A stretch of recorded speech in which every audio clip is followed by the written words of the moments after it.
So we do have those two assignments due today. All right, so here's the first one that's due.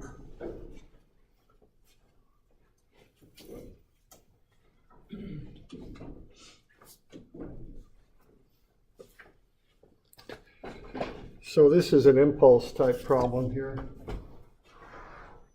Now you could solve this in different ways, but I'd use impulse on this just to kind of get some practice at doing momentum. You know, I think I have to go get my pen here. I think I forgot it. I'll be right back. So do we got any questions on this one? This is, I would treat it like momentum. What do we got here? We got some friction and any questions on this one specifically?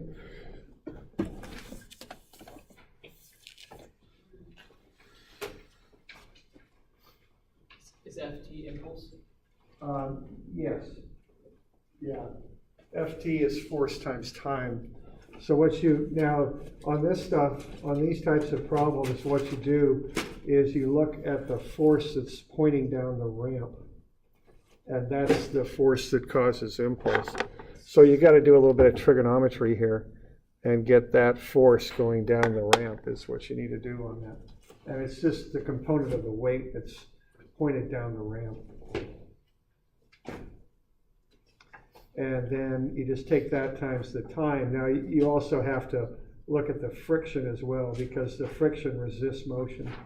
So you're going to have that component of the weight going down the ramp, but you're also going to have the friction coming back up the ramp. So you'll have both of those, okay? And so, you know, what you do, you take that weight and break it up into two components and then get the normal force. So what you would have there would be mv1 plus f, I guess we'll down the ramp, okay, minus mu Fn. That'll be the force times the time, which is 3. And that'll equal mv2. I mean, that's basically how you would do that.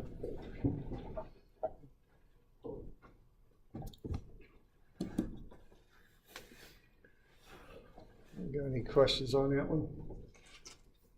So just a little bit of trig and doing some of the frictional stuff. Yeah, you should be getting to 18.4 meters per second is the answer. Okay. We're good? Are we given the force down the ramp, or is that just... No, you've got to find, you're given the weight, it's 47 pounds. All right. So just do the trigonometry on that to get the component of that goes down the ramp. Okay.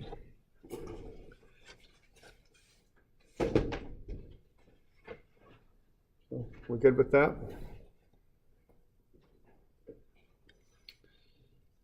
All right, now the next one here, what this thing's about, are there questions on this one that come up?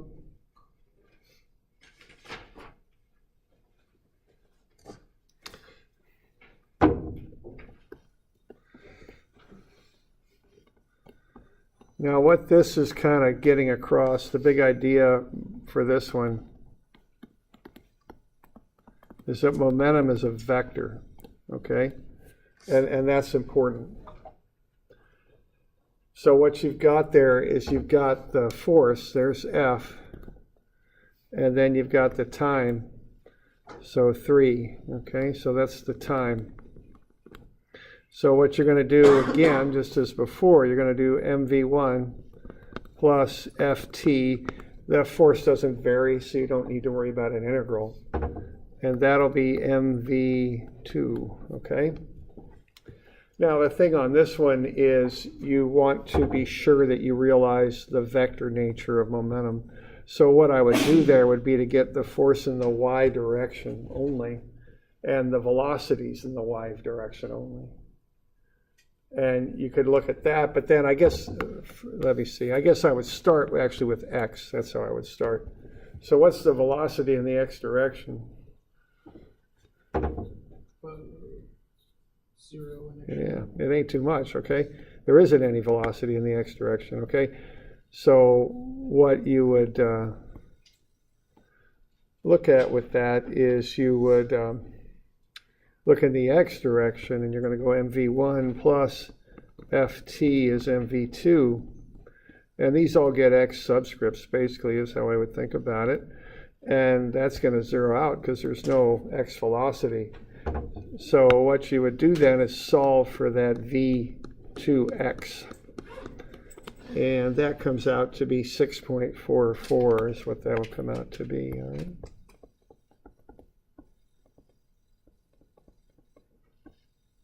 Feet per second.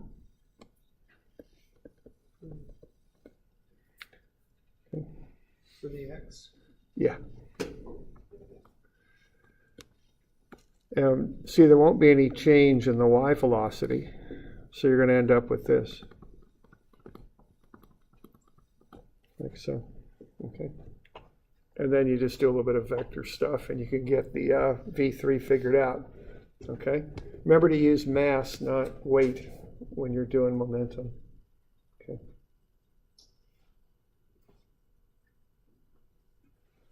So f for the x, fx would just be 0.4. Yeah, you're just giving the force. That's about it.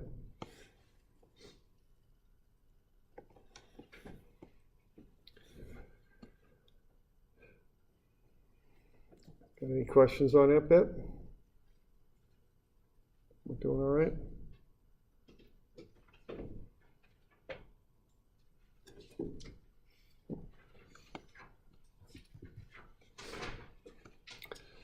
Okay, the next one is another vector kind of deal. We did something a lot like this in class. So this is a collision problem. So you use conservation of momentum. Now there's also friction, okay? So you got to be aware of that.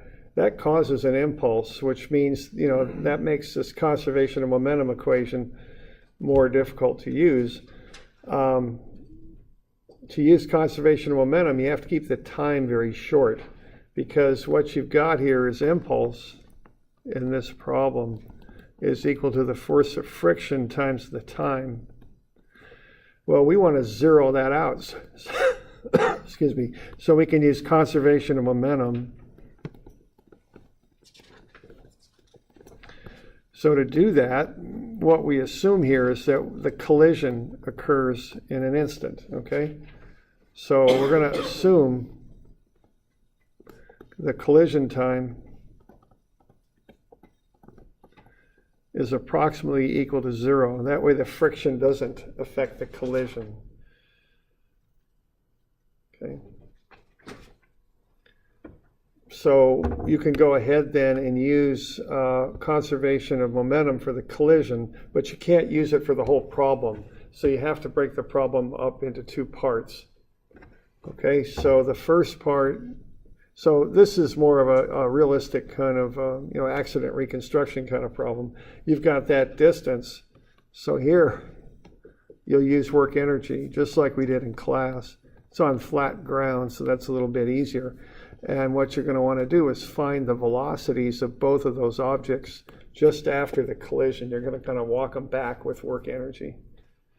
And then once you've got those velocities just after the collision, you can then use momentum to find the velocity right before the collision.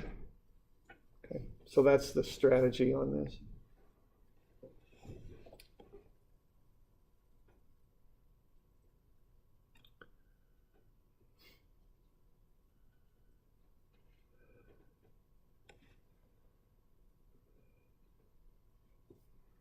Okay, so that's how you do this one. So I would start off with a little bit of work energy, and I did the one there for A. It's just a 10-meter distance. You got the weight, and you can find the friction, 15.7. So you can say 1/2 mv squared, so 1/2 4 times VA squared, minus the friction times the distance is 0. So that's work energy. I've got kinetic energy minus the work there is 0. So I can back into what the velocity was of A just after the collision. Okay. And that's a work energy analysis there. Okay. Now notice I don't need to vectorize the work energy. I'm just kind of taking it on this line right here. Okay. One object, straight line, pretty straight up analysis there. Okay. So I find the velocity just after the collision. And you can do the same for B. Okay. And then once you've got those, it's a momentum analysis. You've got the angles that they make with the axes. So you can back into the velocities of A and B before the collision. And that'll involve a little bit of trig there. Okay.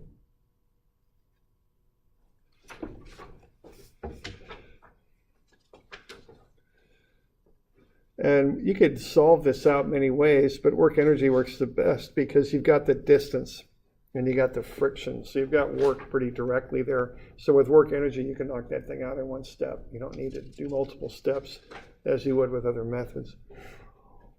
Okay. And again, this is kind of a work, accident reconstruction. I've seen the state troopers out there. They'll measure skid marks and try to determine the distances that a vehicle travels after a collision of some type. And then this might be just an intersection, with a north-south road and an east-west road. You could think of it in that fashion. Okay. All right, so you kind of back into the velocity just after the collision. And once you've done that, you can use momentum. Okay. And it's, again, do this as a vector. So in the x direction, it'd be 4 kilograms times 0 because A does not have an x component of velocity. 3 kilograms times VB1, which is in the x direction. And then you got 4 kilograms times 8.86 times cosine 30. That gets you in the x direction. 3 kilograms times sine 20 times the velocity there. Okay. So what you're getting when you do that trigonometry there is you're just breaking those things up into triangles like that, and you're solving for the components of the velocity now in the x direction using both of those triangles. So you're using the adjacent side with cosine 30 and the opposite side with sine 20. That's what you're doing there, okay?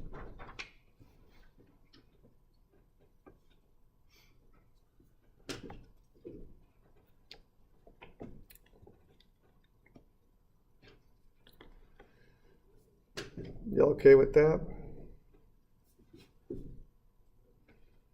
Okay. So that's that one.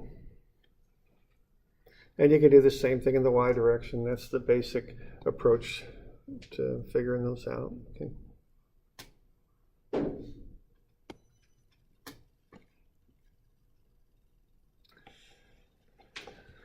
All right, then we've also got this deal. This is a relative velocity kind of thing here. So we got the car in a flat car. And we're going to want to see how far it moves as the truck crosses that railroad flat car is what we want to do on this one. So you got to work with a few different parts of this.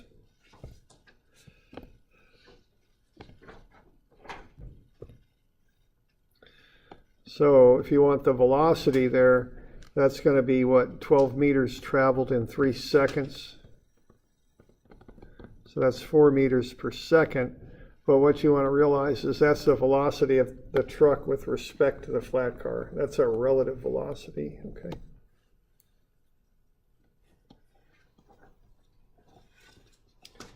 And then once you've got that, you can do the momentum analysis, okay?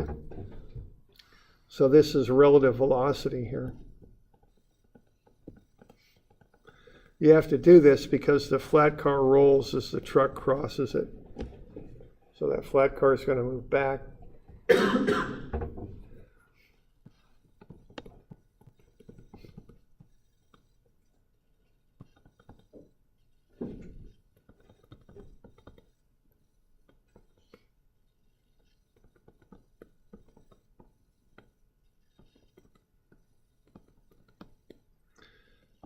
All right, the thing starts from rest, so that will zero out on this side.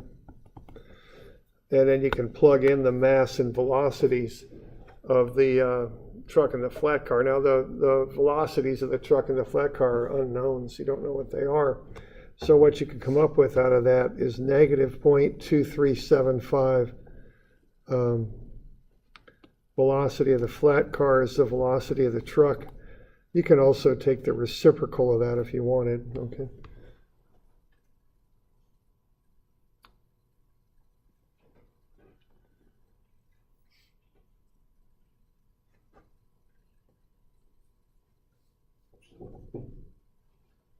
Okay, so that gets you that far, and that's momentum, okay? So we got a little relative velocity up above.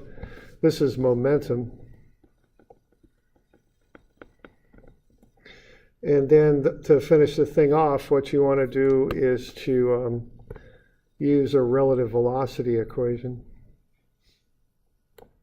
And what that is the velocity of the truck is equal to the velocity of the flat car plus the velocity of the truck with respect to the flat car. Like that.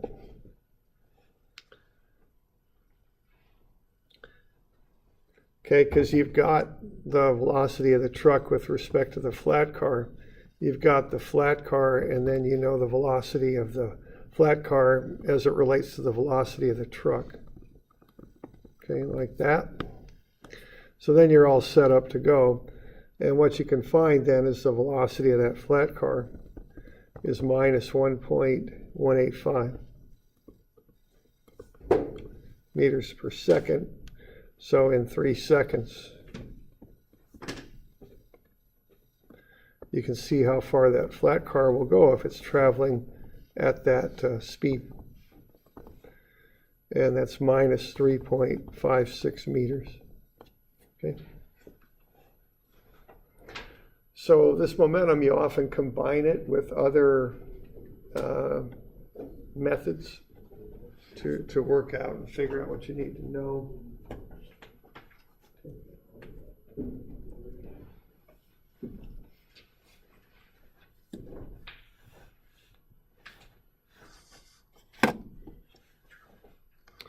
So we're doing all right with that one? Questions? Okay.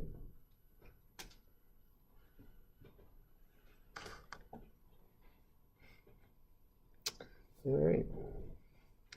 And the last one just involves E and a collision.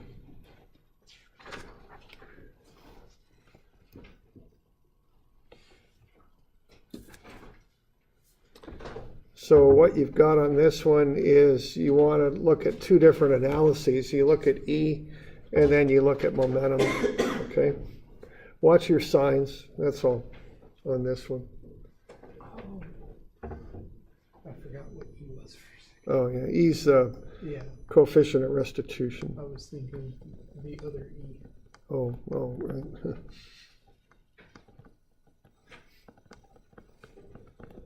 Okay.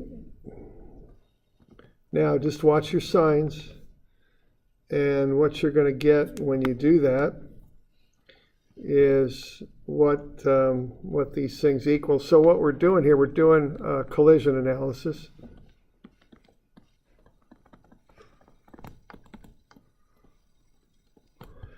And that impulse goes to 0.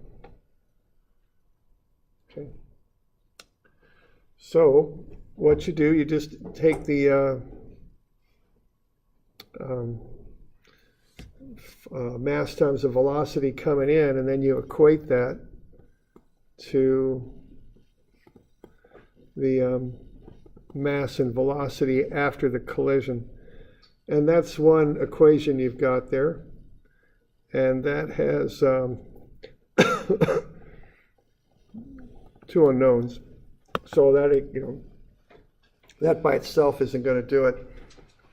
So what you need to do for the next bit is to throw E into it. So if you've got E at 0.5,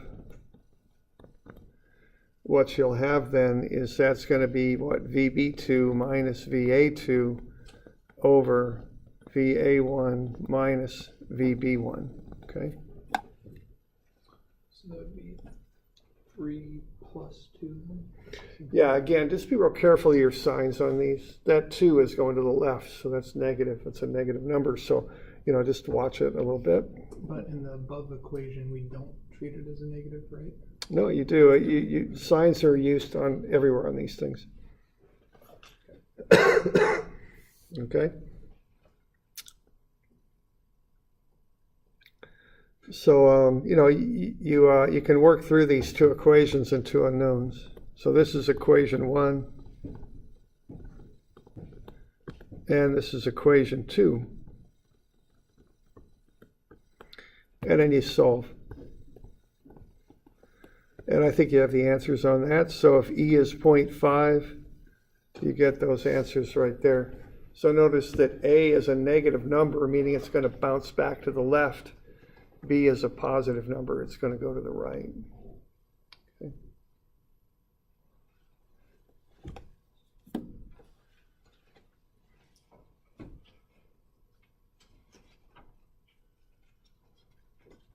All right. So that's the stuff that's assigned for Monday. We're doing all right? We got any questions on that bit? Okay. All right.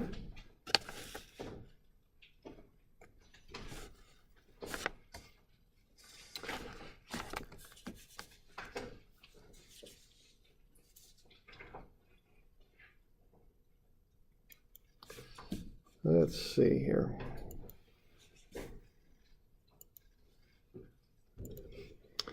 We got a little bit more to do with momentum here, so why don't we have a look?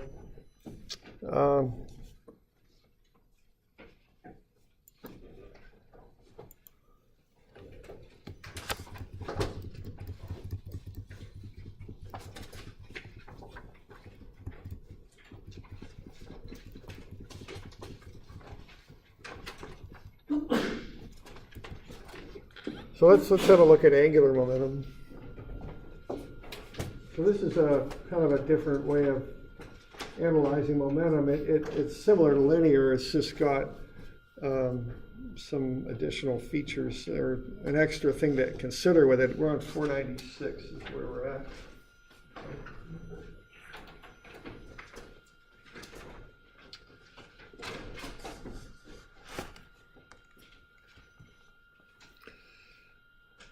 All right, so what we've got with linear momentum, or with angular momentum, what we've got is we add a distance from a point about which the object will rotate. It's basically a moment arm is what it is. And if you add that into the linear momentum equation, you can get an angular momentum equation. So I think in statics of that relationship between force and moment, where if you add a moment arm to a force, you get a moment. It's the same sort of thing with momentum. If you add a moment arm to a linear momentum, you get an angular momentum. Okay. So in statics, you've got force if you apply an offset distance, a moment arm, to that force, and you can find the moment then about a point by taking the force times that perpendicular distance. Okay. In dynamics here, we have momentum, mass, and velocity. If we somehow attach that mass to a point, we can make that velocity rotate about the point and turn that linear momentum into angular momentum. That's how I think about this, okay?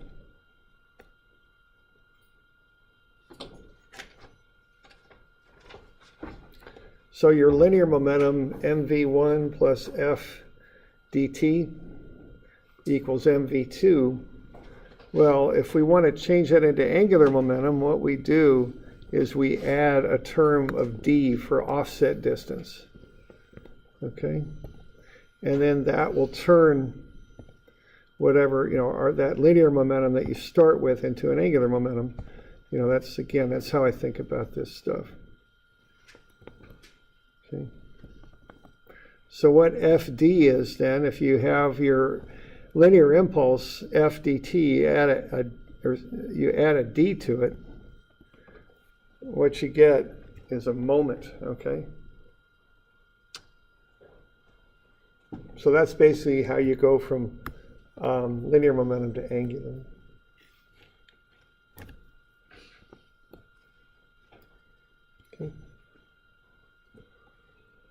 All right, so what we got here, we've got this player here, the foosball. That thing's going to rotate. It's what's happening is you got the player on that central axis, right? So the player has to rotate, but when the player hits the ball isn't attached to an axis, so the ball goes straight. Okay. So what we got is an angular motion here because we're attached to that axis. But once you free an object from that axis, it'll be linear, okay? So there's the kind of the difference between the linear motion and the angular. Okay. Same thing here, you got a central axis.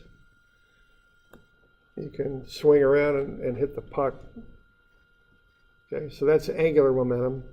But once you hit the puck, it becomes linear because you're not making the puck rotate about anything. It just goes straight. Okay. There's your dog tied to a tree. There's the evil cat. All right. Dog sees the cat. Dog gets excited. Dog chases the cat. What's going to happen when that leash tightens up? That dog's got a lot of linear momentum right now. If you go inside the dog's brain, all it says right now is cat, get cat. Right? It's pushed everything else out of the brain. So once that leash straightens out, boom. Yeah. Okay. Used to have a dog, used to have squirrels out the yard would torment the dog. Knew right where the boundary was at the end of the leash. Dog would get kind of clotheslined over and over again. It was like a cartoon. The dog just never quite figured it out. Then the squirrels would run up a tree too. So my brother got under the dog and started pushing the dog up the tree, and the dog started doing that. The squirrel looked down like, oh my gosh, that dog can climb trees. I'm in trouble now. But anyway, that didn't last too long, but a little bit of humor on the squirrel there. Okay. So I got all sorts of examples of this. I could just drop the cup, and that would just be linear. But if I attach the cup to the wall, what'll happen? It'll drop until it starts to swing, and that'll change it into angular. Okay. So that's kind of how I think about this. I'm just going to take, by making something rotate, I can change a linear type momentum into an angular momentum.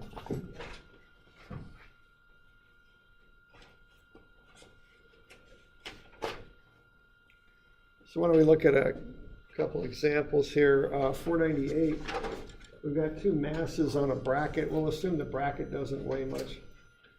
And we're going to apply a torque, which is a moment, okay? Now there's a lot of words for this, torque, moment. A torque like that, you could even call a couple if you just got a motor spinning a shaft, whatever you want to call it. It's a moment, okay? It's a rotating action there. So what's going to happen when you apply that torque there is you're going to make these things spin. That's what you're going to do, okay? And we got a little function thing going here for the torque. It's 2t Newton meters. Let's find the angular speed of the masses when t is 5 seconds.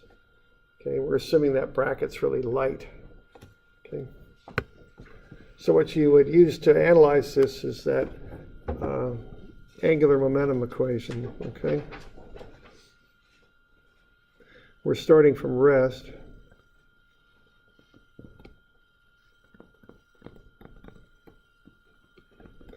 Now we got these d terms on here. Okay. So instead of mv1 plus fdt is mv2, now we got dmv1 plus mdt is dmv2. Okay. So that's an angular impulse.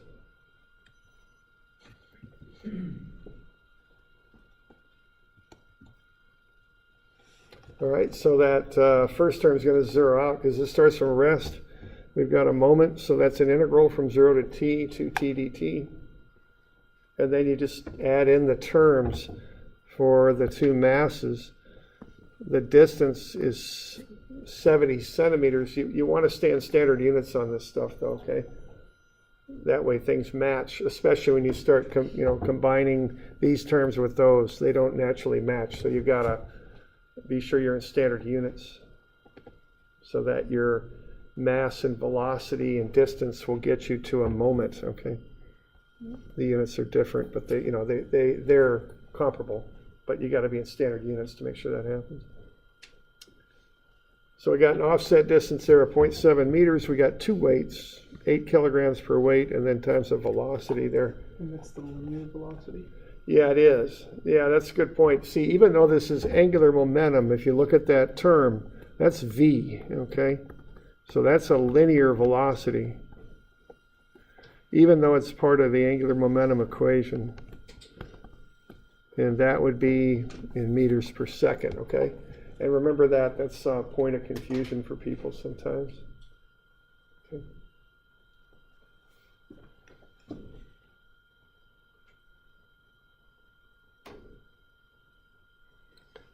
All right.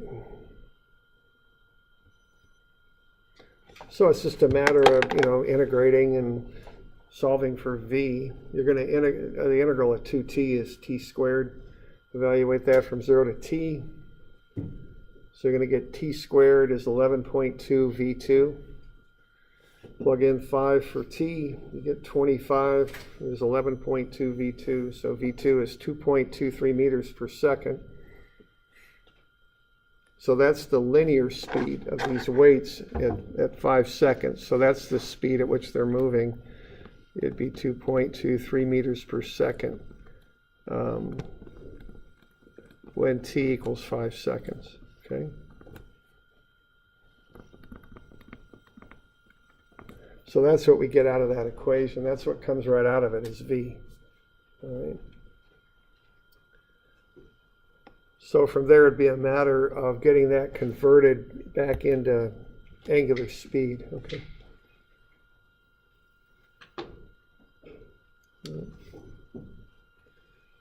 All right. So how are you going to get back to the angular speed on that if you got v2 is v is 2.23? Whoops.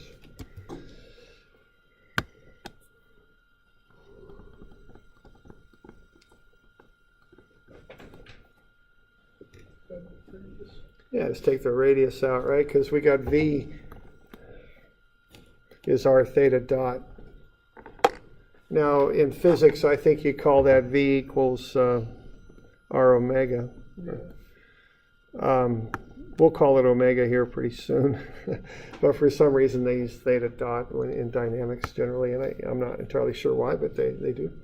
So that's, well, actually, so you can relate it to theta and theta dot dot and all that, but okay. So we just take, divide the 0.7 out, you get the angular speed, but keep in mind that's in radians per second. Now, if you work on a car and all that, you're probably used to seeing RPM, but that's not a natural unit, okay? That's kind of a contrived unit that we use. The most basic angular unit is like radians per second. That's what comes out of a formula, unless you put conversion factors in it. And we don't use those, so our formulas are real straight up. So our angular stuff is in radians. Okay, so if I want that in RPM, I got to realize what an R is. Okay, an RPM, what that is a revolution, which means one turn per, P for per, which means divide, right? And then minute. So our RPM is a revolution per minute. All right, now one revolution, that's one turn of whatever the object is. So that's 2 pi radians. Okay, so there's the conversion factor right there, one of them anyway that you'd use for RPM and radians per second. Okay, so you could take that 3.919 radians per second and then get the radians converted into revolutions,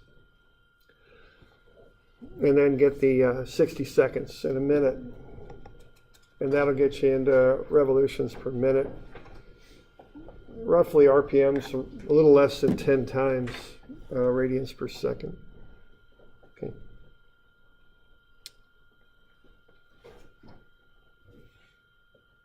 Is that a good way to estimate that? Yeah, roughly 10 times. Because you get 2 pi, which is a little more than 6, and then 60. That's where that comes from.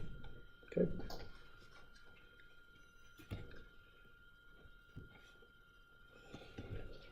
All right. So that's some angular momentum there with an impulse, and that's called angular impulse. Okay.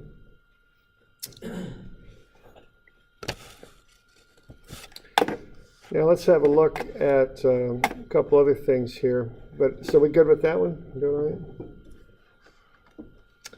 all right? Let's see.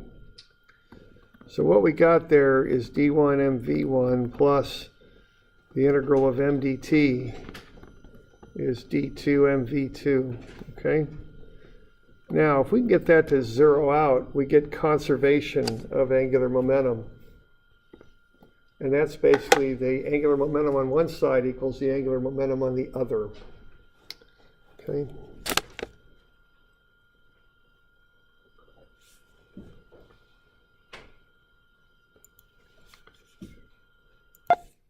So I'll get you a handout for E, and I'll reference this in Moodle. I can't remember what I'm calling this in Moodle. It's a download you can get. And then also, how about doing 261 and 262? And these will be due Wednesday. And I think Wednesday is the 9th, if I'm not mistaken. Okay, so why don't I,